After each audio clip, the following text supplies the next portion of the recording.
Thank you so much for having me. It's really lovely to be in Lviv. Yeah, I'm a developer advocate at Google. I'm Australian, but based in London. And I've just been reading about Lviv. It's a really cool place. There's all this great tech coming out of Ukraine. It's fantastic to see. I'm, really looking forward to meeting people and hear what you're working on. And we're here. There's a bunch of us Googlers here. We really want to hear what you're working on. What we can do to help you in your projects. So I'm going to cover a lot of content with links and code and examples. So I also want to give you some stats and examples that you can take to your boss or your teams or clients or whatever. So these slides are online. You can follow along now or look at the stuff later. So Google just had its 20th birthday. And actually, I've been at Google about 7.5 years, but I started working on the web before, Google was born, back when the web looked like this, I really love this, by the way. There's exclamation marks everywhere and, updates monthly. That's fantastic, So I think now we're at a turning point for the web.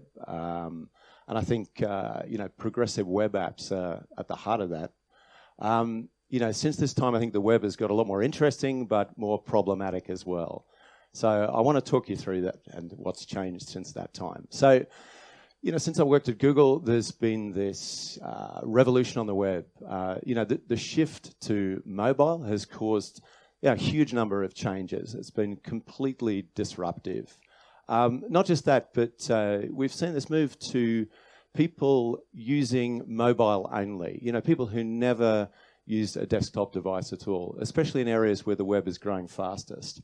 And desktop usage isn't going away, but the shift to mobile has really inspired a lot of changes on the web. It's worth remembering what computers used to look like. This is like my dad's first computer. And it was big and it was bulky, but it didn't do much. There was no connectivity. It had a really terrible speaker. There weren't any sensors like cameras and stuff like that. It really didn't do much.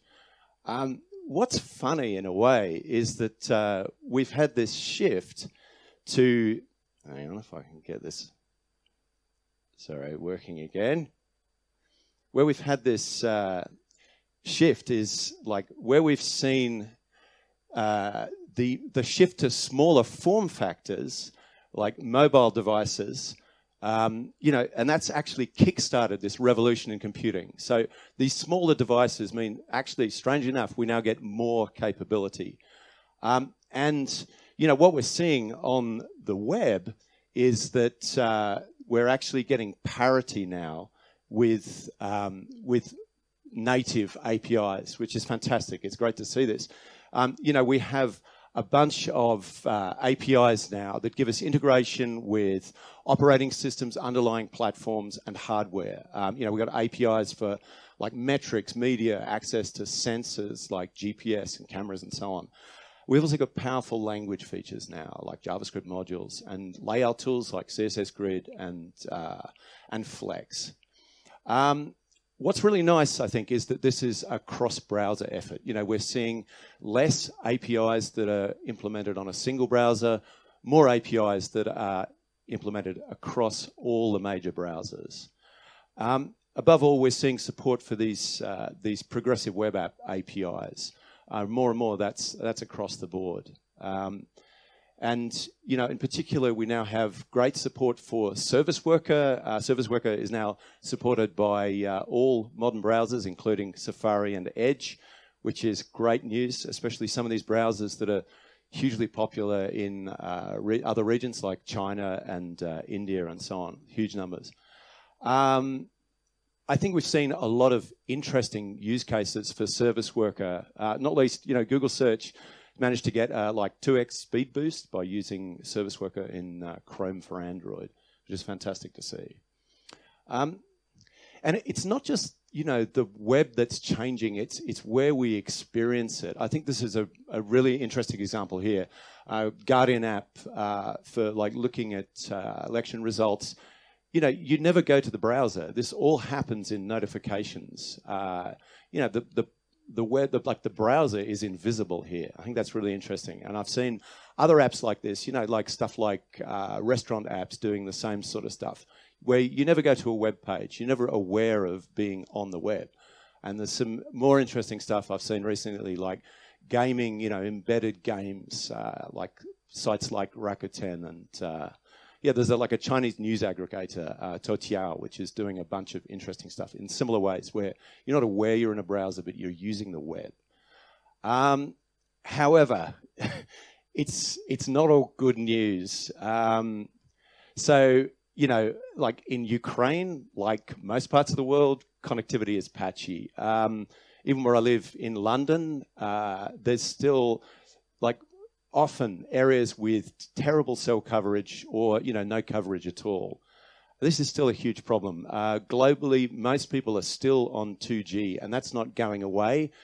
There are going to be 2G users probably until the 2020s. Another thing, I've seen this all around the world.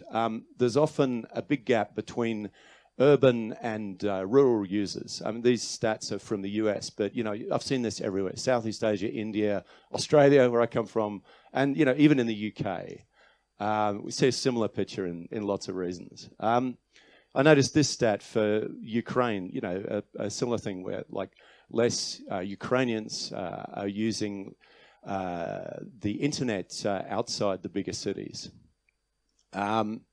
Another stat I've noticed, and we see this again throughout the world, less older people are using the internet. And this is a huge challenge for the web. How do we reach more people on the web? How do we make that happen?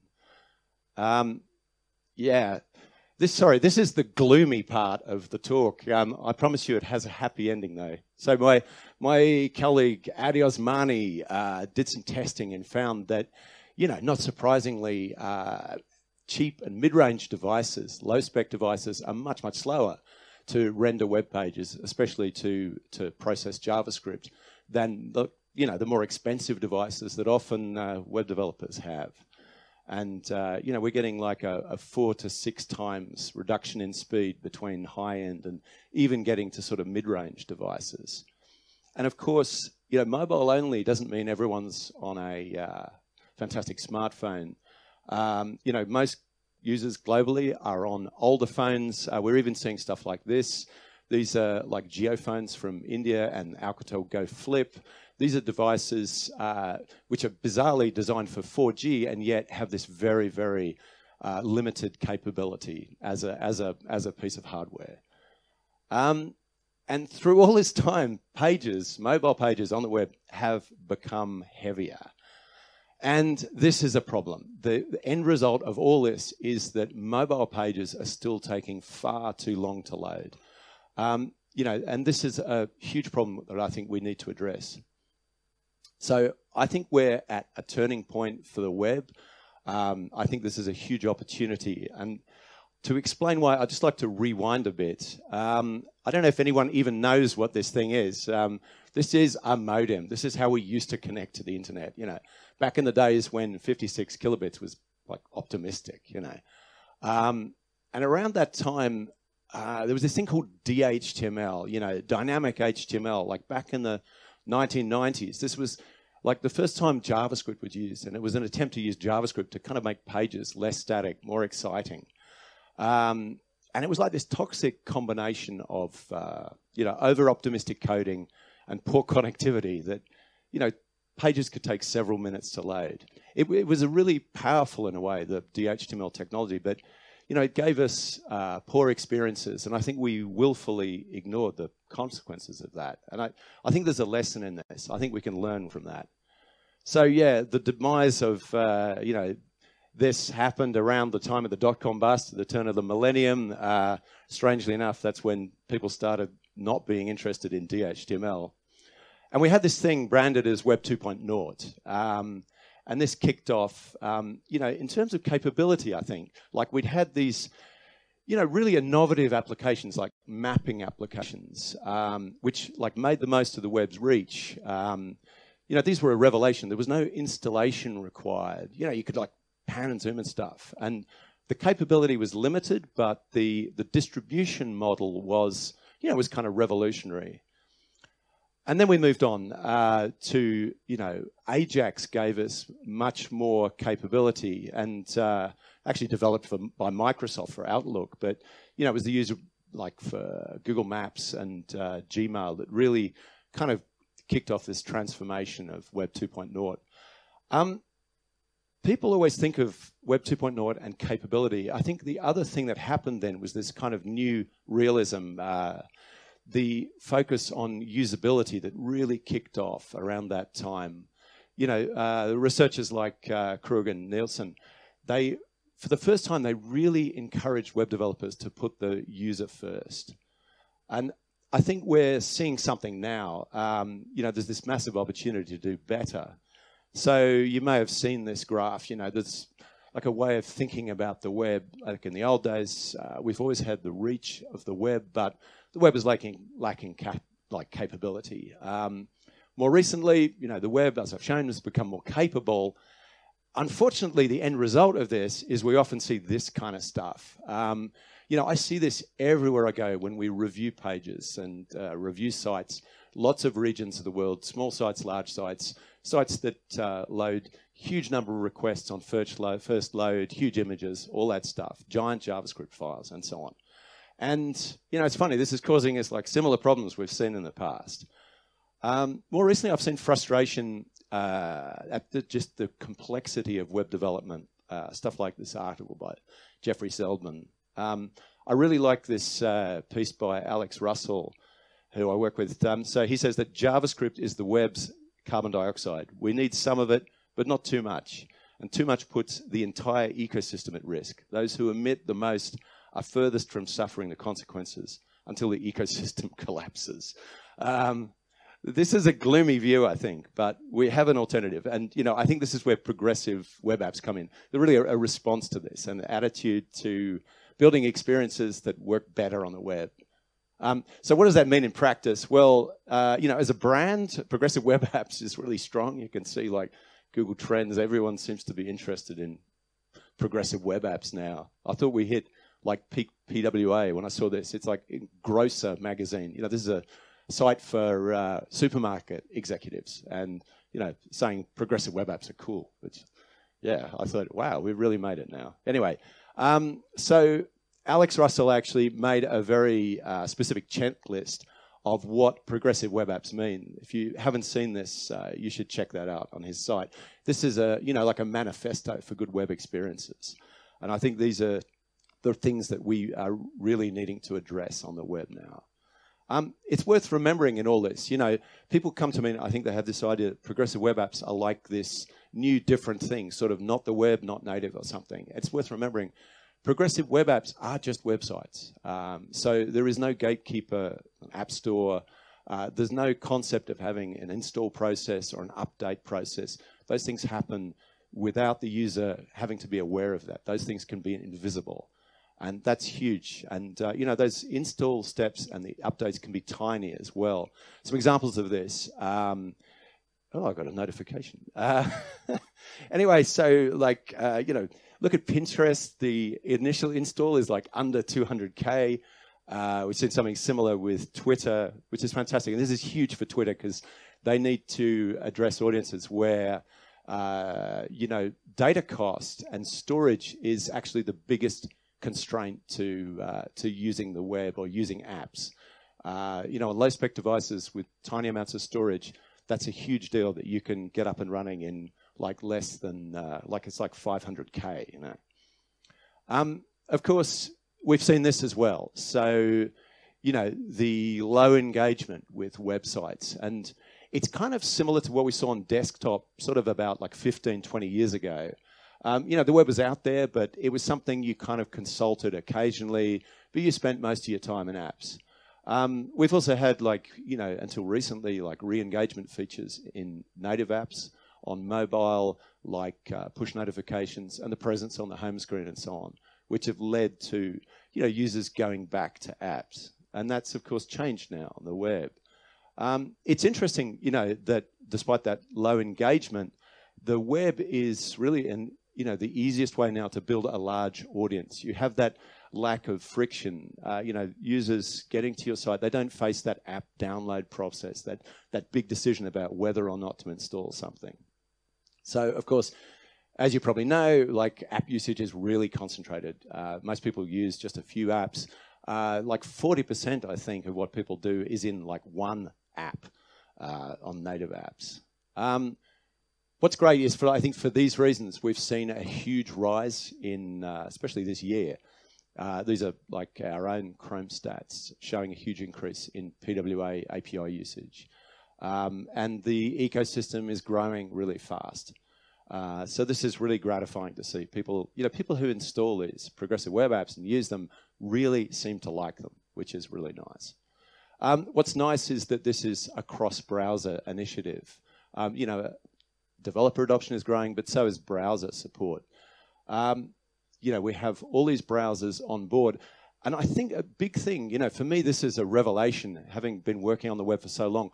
Compatibility issues are less and less relevant to an awful lot of sites, which is fantastic. It's great to see that stuff happening. So, I think this is about respecting users, being honest about real-world constraints. So I just wanted to have a think about what this means. Users have come to expect a lot from the web now.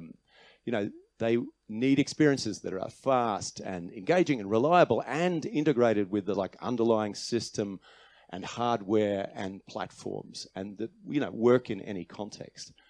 So let's dive into this a bit. So web apps need to be fast.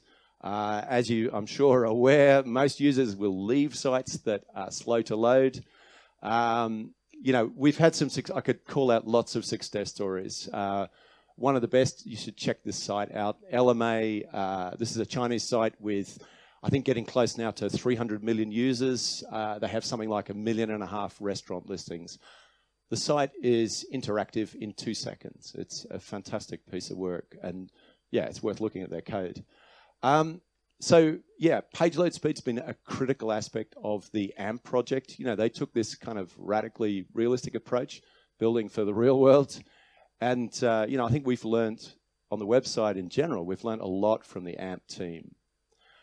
As you'll find out from the stuff I'll link to at the end, AMP and progressive web apps can work really well together. This idea that, sites that start fast and then progressively installing more and then stay fast, the sites that keep working well and keep working quickly from the first experience onwards. So I think one of the ideas here is that web apps, in a sense, should be invisible. Users shouldn't have to be aware that they're using the web. They just want to get something done on their device. A crucial part of that is integration with hardware. And I want to give you a quick tour of some of the integrations that have recently come to the web.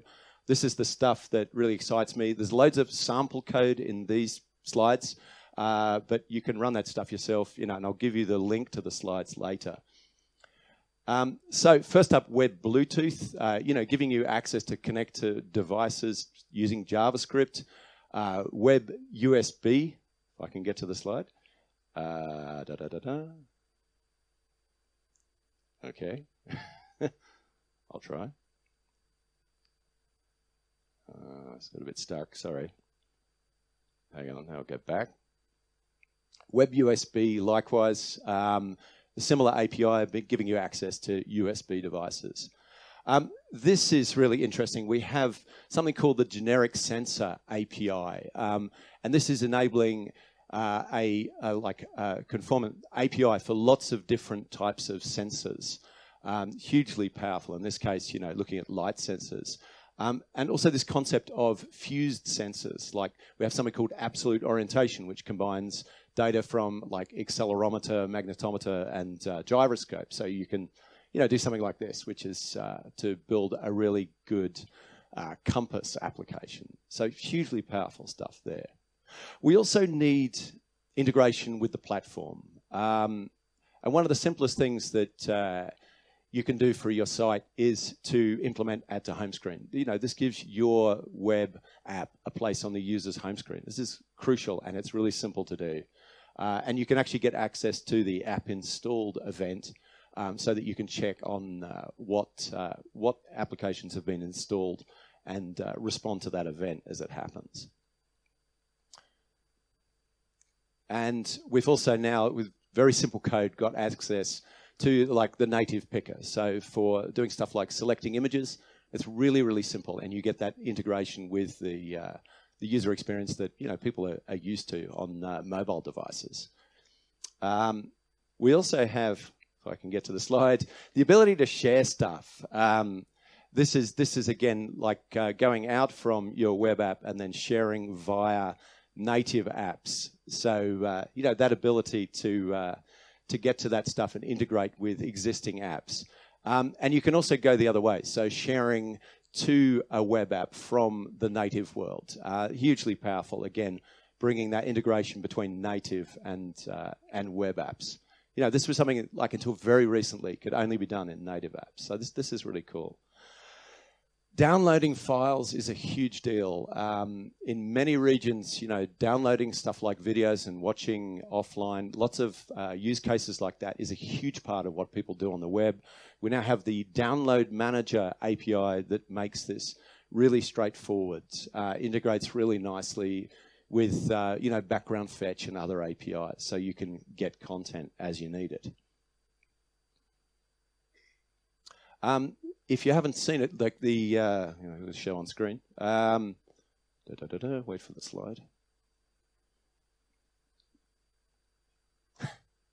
Sorry, the presentation API gives you the ability to get your application running on another device, another screen. It also gives you integration with platforms like Chromecast, so you can have an app with a Chromecast target.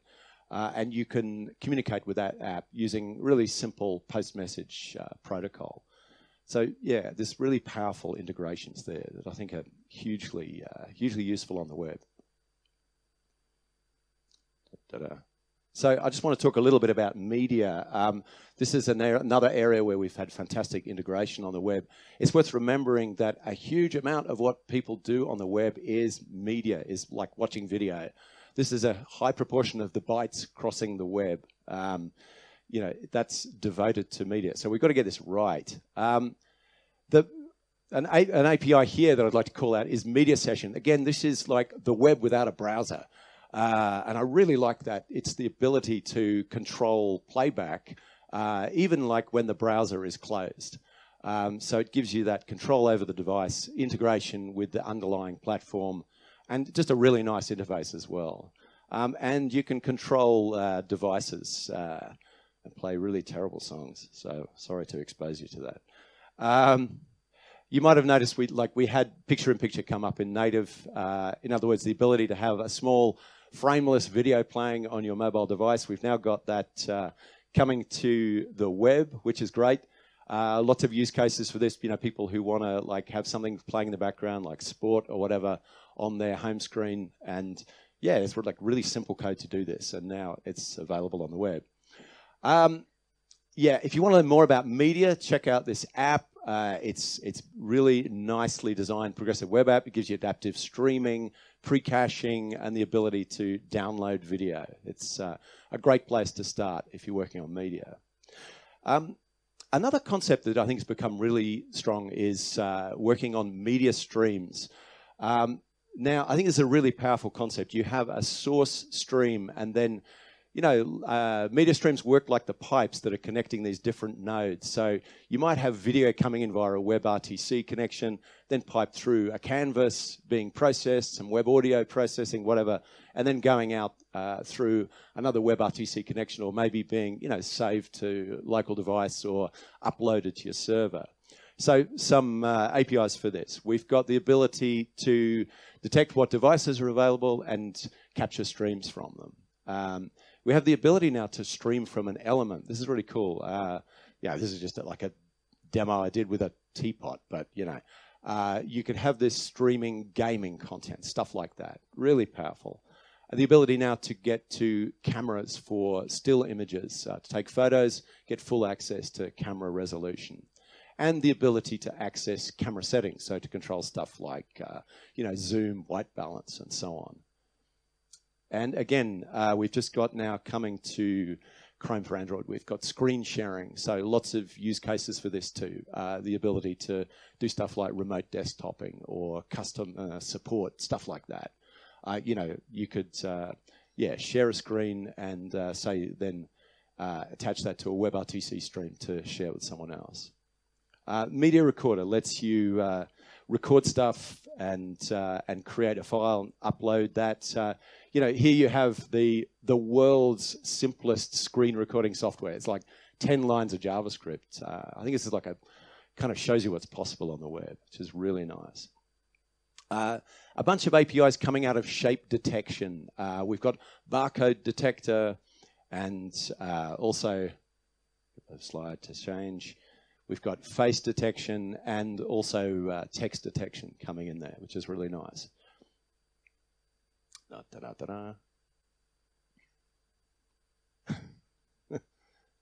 Hopefully it will get there. Maybe.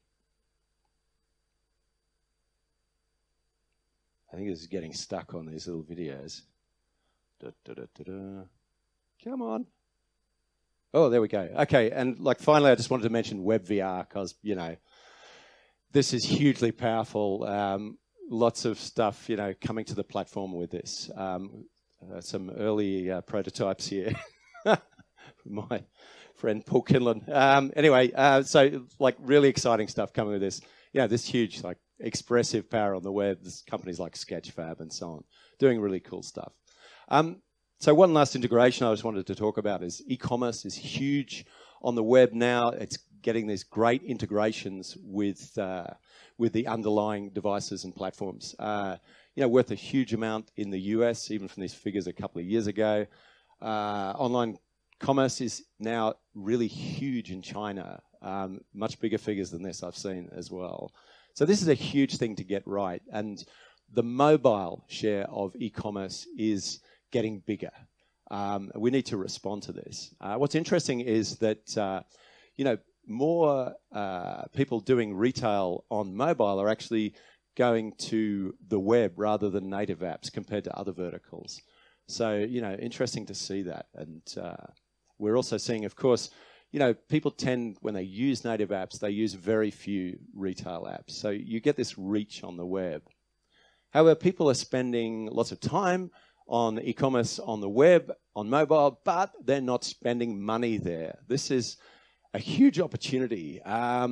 It's interesting, lots of purchases on mobile are on the web, but what we're seeing is that we get much less conversion on mobile than desktop. If you do one thing today, please, a huge way to improve this is to improve your forms. Please add autocomplete and type attributes to your forms. This makes a really big difference. We've seen, a stack of usage of this, just making it easier to enter data in forms to make less friction for e-commerce. Of course, autofill isn't enough. So what we've had is the payment request API coming through. This is a W3C standard to provide an interface for users to enter payment and shipping data. So, customers get a consistent experience and developers don't have to reinvent the wheel, no matter whether you're a little boutique shop or an e-commerce giant. Anyway, lastly, I just want to get back to basics here, and talk about reliability for a moment. People using apps on their home screen, they never expect to see the dinosaur, yeah? They just expect apps to work, and we need to change that. This is where service workers come in. If you haven't used service workers, this is like a client-side proxy that can intercept requests on the way out from your web app to the internet and do stuff like cache requests and then go to the cache to respond if the network isn't available. All that kind of stuff, which is super useful to, avoid the dinosaur and give people that better experience. And yeah, this is what people have come to expect. This is the base level of experience people expect on mobile now. It's a low-level API. Doing this by hand can be complex. Thankfully, we have a really good set of libraries in Workbox, which make it really simple to implement really good caching strategies. Great to see this coming through.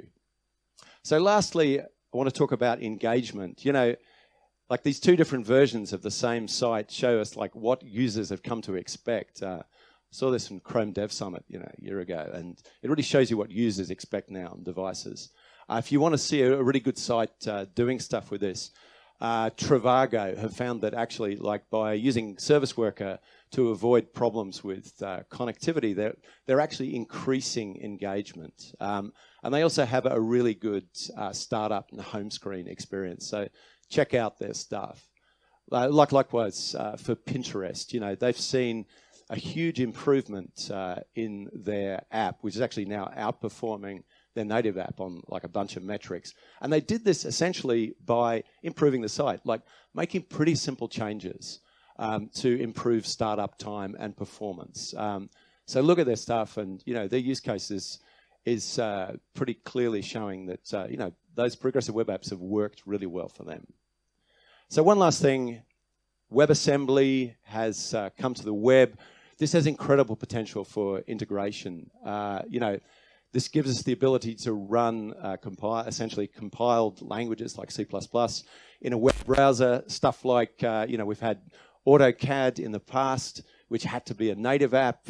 We've now got the ability for designers and architects to use this in a browser and not think about like the platform or the hardware or what they're using. They can just use this anywhere. We've seen other stuff like, you know, like this video editor. Possibly the most bizarre of all, I don't know if you've seen this. This is Windows 2000. It's actually like installing a browser running in Windows 2000, running in a browser tab. So, you know, Windows 2000 running in WebAssembly. It's amazing to see this. And, I don't even know if it'll line up, but it's so weird seeing Windows 2000 running in a browser. So I've talked a lot about mobile, but what's really nice is that PWAs have now coming to desktop, and we're seeing great integration on Chrome OS particularly. This is Spotify's progressive web app running on Chrome OS. And, you know, you tap on the install app and you just get that that flow that you would expect, but it's, you know, that startup is really quick, and then you get a place on the screen just like any other app. But again, without that huge hurdle for installation and for updates as well. And you get a lot of like web settings built into this and preferences, you know, that you get used to as a user. And of course, you know, there's that thing where there's no app store, there's no waiting to install, there's not that barrier. So this is now available on Chrome OS. It's coming to Windows and to Mac and Linux, which is really great. We're going to have these things across platform. I think, you know, we've come a long way since software distribution meant like 10 floppy disks or whatever. And it's great to see that on the web. And, you know, I know this all sounds great, but I also just wanted to, you know, I understand that, like, you know, you kind of go back to your day job and you think, well, how do I get started with this? It can seem like a huge undertaking. Well, it doesn't need to be a monolithic refactoring tasks. You know, there's a bunch of easy stuff you can do. I'm not going to talk about this for the next 2 hours. What you should do is go to this page where I've written a like a guide to like auditing sites and finding that low-hanging fruit, that stuff, easy stuff you can do to improve any web page. I'd really recommend checking that stuff out. It's like relatively simple fixes, a lot of this. So what next? You know, remember this slide? Like, there's all these APIs to keep on top of. There's all this technology to keep going with. So how do you keep your teams up to date? How do you keep your own skills up to date? We have training. We're actually just in the process of rebuilding this. We're going to have some new material in the next month or so. Some really good training materials from the training team at Google.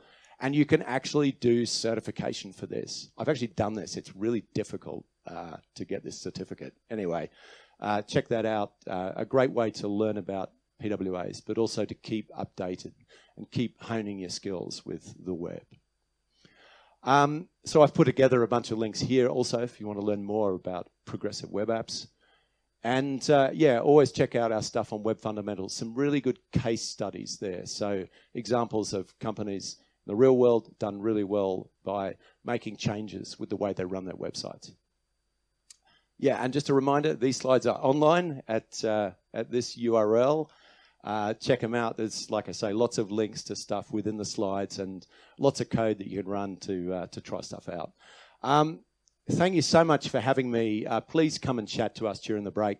Like I said, you know, we really want to find out what you're working on and what we can do, you know, what we can do to help you. So thanks very much, and I'll see you around. Thank you.